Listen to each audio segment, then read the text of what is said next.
வணக்கம்.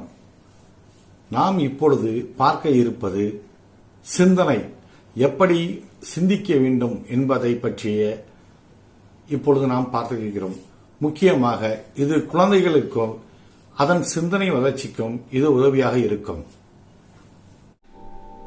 சிந்தனை என்பது நாம் சிந்திப்பதாலே அனைத்து கேள்விகளுக்கும் விடை தேடிவிட வேண்டும் என்று அவசியமில்லை. அப்படி நினைத்தும் சிந்திக்கக்கூடாது.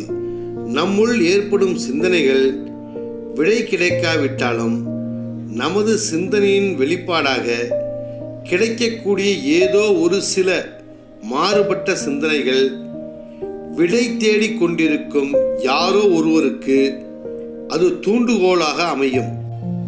ஆகையால் பிரதிபலன் பார்க்காமல் நம்மால் முடிந்தவரை சிந்தித்ததை எதை கூறினாலும் என்றாவது ஒரு நாள் யாரேனும் ஒருவருக்கு புது தூண்டுகோலாக கிடைக்க வாய்ப்புள்ளது. ஆகையால் தொடர்ந்து சிந்திப்போம், சிந்தித்ததை வெளி உலகிற்கு அறிவிப்போம். நாம் உலகத்தில் பொருளற்ற பல வார்த்தைகளை பின்பற்றுகின்றோம். அதில் ஒன்று குளிர், விடை. குளிரை பற்றி சிந்திப்போம். உலகத்தில் வெப்பநிலை குறைவு என்ற ஒரு சொல் மட்டுமே உள்ளது. நம் உடலுக்கு தாங்க முடியாத வெப்பநிலையை குளிர் என்று அழைக்கின்றோம். ஆனால் இவ்வுலகில் மிக குறைந்த வெப்பநிலையில் உயிர்கள் வாழ்கின்றன. அவைகளுக்கு எந்த வெப்பநிலை குளிர் என்று சொல்லக்கூடும்? அதேபோல் விடை, ஆன்சர். இந்த உலகத்தில் யாரும் எதற்கும் விடை என்று ஒன்று கூறியதில்லை. விடையின் எல்லையை நகர்த்தி செல்கின்றனர். நேற்று இதுதான் தீர்வு என்று சொல்லப்பட்டது இன்று புதிய கண்டுபிடிப்புகளால் அவை மாற்றி அமைக்கப்படுகின்றன. ஆகவே இவ்வுலகில் இதுதான் விடை, இதுதான் தீர்வு என்று ஏதும் இல்லை. புவிசைக்கு எதிராக உலோகம் உயர் எழும்ப முடியாது. ஆனால் இன்று அதிக எடை கொண்ட விமானத்தால் விண்ணில் பறக்க முடிகிறது. அப்படி இருக்கையில் ஏன் மனிதனால் பறக்க முடியாது? வருகாலங்களில் இதுவும் நிகழும். மனிதனால் கேட்கும் திறனுக்கு அப்பால் பல ஒலி அலைகள் நிமிடந்தோறும் ஒலித்து கொண்டுதான் இருக்கின்றன. அந்த அலைவரிசையை உணரும் திறன் மனிதனுக்கு இல்லை. அந்த அலைவரிசையை அறியும் போது எறும்புகளோடும் அனைத்து ஜீவராசிகளோடும் மனிதனால் உரையாட முடியும். நாம் சிந்திக்கும் திறனை அதிகப்படுத்திக் கொள்ள நம் சிந்தனையின் கோணத்தை மாற்றி அமைக்க வேண்டும். ஒரு உதாரணத்திற்கு, வண்ணத்து பூச்சியின் இறகுகள் ஆற்றல் உண்டு. இதை ஆங்கிலத்தில் பட்டர்ஃப்ளை எஃபெக்ட் என்று கூறுவார்கள்.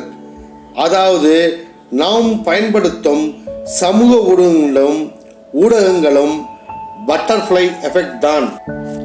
ஒரு தனி மனித கருத்துகளுக்கு என்றுமே மரியாதை இருந்ததில்லை.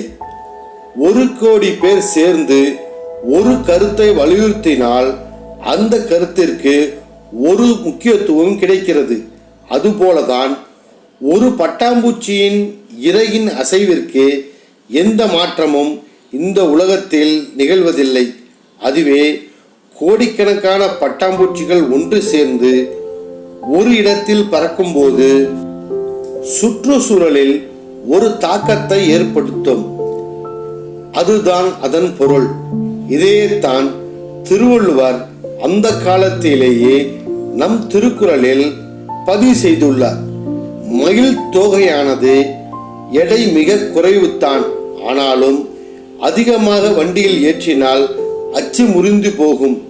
இந்த உலகில் பிறக்கும் போது சிந்திக்கும் திறனோடு தான் பிறக்கின்றோம். பலனை எதிர்பார்த்து நாம் இவ்வுலகில் வாழ்கிறோம். அதனால் தேவையற்றதை நாம் சிந்திப்பதில்லை. அதனால் நமக்கு எந்த பலனும் இல்லை என்று நாம் சிந்திப்பதில்லை. இந்த உலகத்தில் படைக்கப்பட்ட அனைத்தும் இயற்கையை தவிர ஒவ்வொரு படைப்பும் ஒவ்வொரு மனிதனின் சிந்தனையே. அடுத்த கட்டுரையில் சந்திப்போம். நன்றி, வணக்கம். வாருங்கள், தொடர்ந்து சிந்திப்போம், பயன்பெறுவோம்.